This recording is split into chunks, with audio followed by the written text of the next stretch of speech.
Ya, gejala yang paling banyak yang harus diwaspadai adalah nyeri dada atau sakit dada.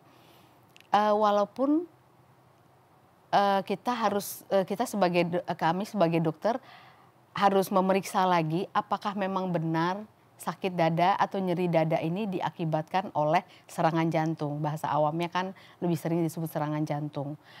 Nah, tapi, sebaiknya masyarakat semua mengenal gejala awal dari, tanda-tanda terjadinya penyakit jantung koroner yang akut, yaitu, serangan jantung.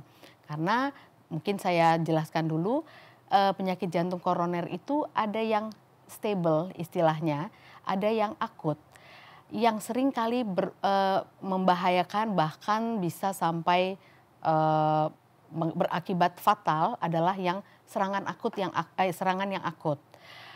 Sedangkan yang stable, pasien kalau tidak melakukan aktivitas yang berat, mungkin tidak ada keluhan apa-apa. Nah, tapi kalau yang akut, itu yang disebut serangan jantung, gejala awal yang paling sering muncul adalah sakit dada. Nah, kalau ada beberapa data yang mengatakan keluhan nyeri dada ini paling banyak membuat, orang datang ke IGD, ke instalasi gawat darurat. Karena rata-rata mereka takut, ini jantung atau bukan, ini serangan jantung atau bukan. Tapi sayangnya masih banyak juga, yang tidak mengenal bahwa ini adalah, keluhan awal dari tanda-tanda serangan jantung tersebut. Jadi karena dikira, nyeri dadanya mungkin masuk angin, paling sering seperti itu.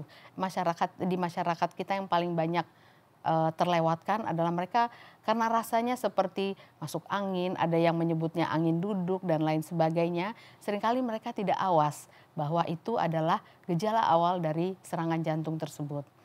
Nah, pesan apa yang perlu kita sampaikan selalu kepada, masyarakat? Yang pertama sebetulnya, mengenal faktor risiko tadi. Seseorang itu ada faktor risiko atau tidak. Misalnya ada seorang, yang memang sudah menderita tekanan darah tinggi lama, sudah menderita, diabetes atau sakit gula lama. Kalau ada keluhan yang mengarah ke nyeri dada atau sakit dada, sebaiknya memang memeriksakan diri ke fasilitas kesehatan terdekat untuk dipastikan bahwa nyeri dada ini memang serangan jantung atau karena penyebab yang lain. Nah, demikian juga yang perlu diingat juga bahwa saat ini penyakit jantung koroner tidak hanya menyerang atau mengenai orang-orang dengan usia lanjut. Beberapa puluh tahun yang lalu barangkali ada pasien datang usia 40, 50, tidak terfikirkan bahwa itu adalah serangan jantung atau penyakit jantung koroner. Tapi dengan berubahnya banyak hal dari, mungkin pola makan, gaya hidup, dan lain sebagainya, faktor-faktor risiko tadi banyak mengenai orang-orang usia lebih muda. Jadi banyak sekali pasien-pasien yang tekanan darah tinggi mulai dari dekade usia 30-an, yang kena diabetes juga usia yang sama, kemudian yang, gangguan kolesterol, gangguan lipid, gangguan lemak, usianya lebih muda. Apa akibatnya? Komplikasi atau perjalanan penyakit tersebut nantinya akan bisa merusak atau mengganggu, pembuluh darah di jantung tadi. Jadi otomatis kalau faktor risiko mengenai, orang usia muda, risiko untuk terkena penyakit jantung sama juga dengan stroke karena itu sama-sama pembuluh darah, akan lebih mudah.